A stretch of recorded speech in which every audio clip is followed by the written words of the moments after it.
ദൈവനാമം വാഴ്ത്തപ്പെടുമാറാകട്ടെ. കർത്താവിൻ്റെ നാമത്തിൽ എല്ലാവർക്കും അനുഗ്രഹപൂർണമായ നല്ല ഒരു പ്രഭാതം ആശംസിക്കുന്നു. തീരം ഡെയിലി മെഡിറ്റേഷൻ എന്ന ഈ ആത്മീയ യാത്രയിലേക്ക് നിങ്ങളെല്ലാവരെയും സ്നേഹത്തോടെ സ്വാഗതം ചെയ്യുകയും ചെയ്യുന്നു. ഇന്ന് ദൈവം നമുക്ക് നൽകിയിരിക്കുന്ന ഈ പുതിയ പ്രഭാതത്തിനായി നമുക്ക് അവിടുത്തെ സ്തുതിക്കാം. ജീവനും ശ്വാസവും ആരോഗ്യവും നൽകി നമ്മെ കരുതുന്ന നമ്മുടെ കർത്താവായ യേശു ക്രിസ്തുവിന് സകല മഹത്വവും സമർപ്പിക്കുന്നു. നമ്മുടെ ഹൃദയം നിശബ്ദമാക്കി ദൈവത്തിൻ്റെ വിശുദ്ധ വചനത്തിലേക്ക് നമുക്ക് പ്രവേശിക്കാം. ഒരു നിമിഷം നമുക്ക് പ്രാർത്ഥിക്കാം. സ്നേഹവാനായ സ്വർഗീയ പിതാവാം ദൈവമേ, ഈ പുതിയ പ്രഭാതത്തിൽ അങ്ങയുടെ വിശുദ്ധ സന്നിധിയിലേക്ക് ഞങ്ങൾ താഴ്മയോടെ കടന്നു വരുന്നു. ഞങ്ങളുടെ ഹൃദയങ്ങളെ അങ്ങയുടെ ആത്മാവിനാൽ ഒരുക്കണമേ. ഇന്ന് ഞങ്ങൾ കേൾക്കുന്ന ഓരോ വചനവും ഞങ്ങളുടെ ജീവിതത്തിന് വെളിച്ചവും വഴികാട്ടിയുമാകട്ടെ.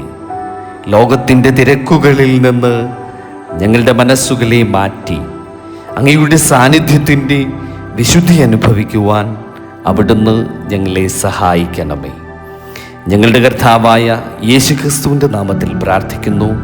കൃപയോടെ കേൾക്കണം പിതാവേ, ആമേൻ. ഇന്നത്തെ നമ്മുടെ അനുദിന പ്രഭാത തിരുവചന ധ്യാനം, തിരുവചന വായന പുറപ്പാട് പുസ്തകം 26-ാം അധ്യായം 31 മുതൽ 37 വരെയുള്ള തിരുവചന ഭാഗമാണ്.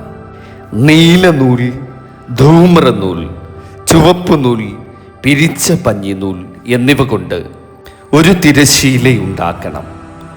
നെയ്ത്തുകാരൻ്റെ ചിത്രപ്പണിയായ കെരൂബുകൾ ഉള്ളതായി അതിനെ ഉണ്ടാക്കണം.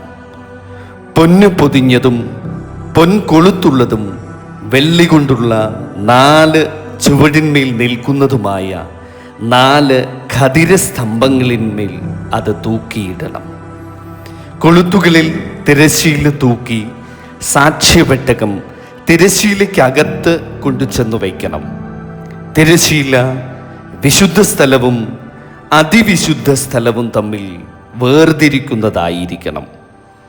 അതിവിശുദ്ധ സ്ഥലത്ത് സാക്ഷ്യപെട്ടകത്തിനു മീതെ കൃപാസനം വയ്ക്കണം. തിരശ്ശീലയുടെ പുറമേ മേശയും, മേശയ്ക്ക് എതിരെ തിരുനിവാസത്തിൻ്റെ തെക്കുഭാഗത്ത് നിലവിളക്കും വയ്ക്കണം. മേശ വടക്ക് ഭാഗത്ത് വയ്ക്കണം.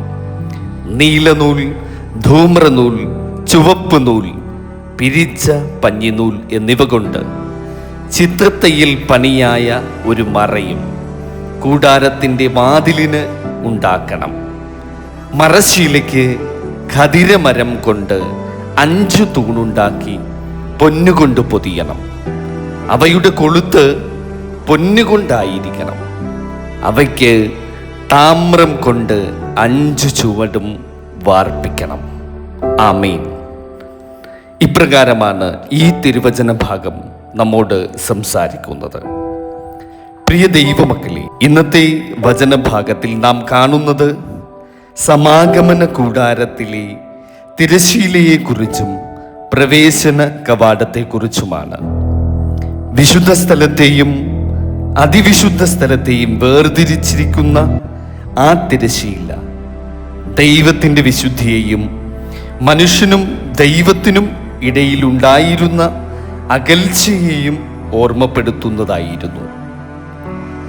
പാപം കാരണം മനുഷ്യന് തൻ്റെ ശക്തിയാൽ ദൈവസന്നിധിയിലേക്ക് പ്രവേശിക്കുവാൻ സാധിക്കില്ല എന്ന സത്യമാണ് ഇതിലൂടെ വെളിപ്പെടുന്നത്. എന്നാൽ പിന്നീട് കാൽവറിയിലെ ക്രൂശിൽ യേശുക്രിസ്തു തൻ്റെ ജീവൻ അർപ്പിച്ചപ്പോൾ ആ തിരശ്ശീലം മേൽ മുതൽ താഴെ വരെ 2 പിളർന്നു. അതിലൂടെ ദൈവസന്നിധിയിലേക്കുള്ള പുതിയ വഴിയാണ് മനുഷ്യർക്കായി തുറക്കപ്പെട്ടത്. ഈ വചനഭാഗം ഇന്ന് നമ്മുടെ ജീവിതത്തോടും സംസാരിക്കുന്നു. ദൈവം വെറും പുറമേയുള്ള ആരാധനയല്ല, വിശുദ്ധമായ ഹൃദയമാണ് ദൈവം ആഗ്രഹിക്കുന്നത്. നാം ദിവസവും പ്രാർത്ഥനയിലൂടെയും തിരുവചന ധ്യാനത്തിലൂടെയും കർത്താവിൻ്റെ സാന്നിധ്യത്തിലേക്ക് അടുത്തു ചെല്ലുമ്പോൾ നമ്മുടെ ജീവിതം മാറുകയും ദൈവത്തിൻ്റെ മഹത്വം നമ്മിൽ വെളിപ്പെടുകയും ചെയ്യും. ഇന്ന് നമ്മുടെ ഹൃദയത്തിൽ ഉണ്ടായിരിക്കുന്ന എല്ലാ തിരശ്ശീലകളും, എല്ലാ പാപങ്ങളും, എല്ലാ അഹങ്കാരവും, എല്ലാ ഭയവും സംശയവും കർത്താവിൻ്റെ മുൻപിൽ നമുക്ക് സമർപ്പിക്കാം. ദൈവ സാന്നിധ്യത്തിൽ ജീവിക്കുന്ന ഒരു വിശുദ്ധ ജീവിതത്തിലേക്ക് അവിടുന്ന് നമ്മെ നയിക്കട്ടെ.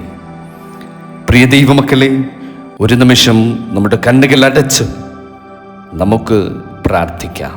കരുണയുള്ള പിതാവാം ദൈവമേ, ഇന്നത്തെ തിരുവചനത്തിലൂടെ ഞങ്ങളോട് സംസാരിച്ചതിനായിട്ട് ഞങ്ങൾ നിന്നോട് നന്ദി പറയുന്നു. ഞങ്ങളുടെ ഹൃദയങ്ങളെ പരിശോധിക്കണമേ.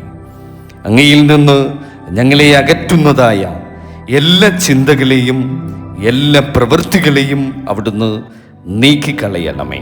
യേശുക്രിസ്തുവിലൂടെ ഞങ്ങൾക്ക് തുറന്നു ലഭിച്ച കൃപയുടെ വഴിയിൽ ധൈര്യത്തോടെ നടക്കുവാനും ഓരോ ദിവസവും അങ്ങയുടെ സാന്നിധ്യം അന്വേഷിക്കുവാനും ഞങ്ങളെ അവിടുന്ന് സഹായിക്കണമേ. ഈ വചന സന്ദേശം കേൾക്കുന്ന ഓരോ സഹോദരനെയും ഓരോ സഹോദരിയെയും അവിടുന്ന് അനുഗ്രഹിക്കണമേ. അവരുടെ കുടുംബങ്ങളിലും അവരുടെ ജോലിയിലും അവരുടെ പഠന മേഖലകളിലും അവർ ഏത് മേഖലകളിലായിരിക്കുന്നുവോ ആ മേഖലകളെയൊക്കെയും അങ്ങയുടെ കരുതലും സമാധാനവും ശാന്തിയും കൊണ്ട് നിറയ്ക്കണമേ. ഞങ്ങളുടെ ഇന്നത്തെ ദിവസം മുഴുവൻ അങ്ങയുടെ കരങ്ങളിലേക്ക് സമർപ്പിക്കുന്നു. ഞങ്ങളുടെ കർത്താവും രക്ഷിതാവുമായ യേശുക്രിസ്തുവിൻ്റെ വിലയേറിയ നാമത്തിൽ പ്രാർത്ഥിക്കുന്നു. കൃപയോടെ കേൾക്കണം പിതാവേ. ആമേൻ. സ്തോത്രം. ഹല്ലേലൂയ.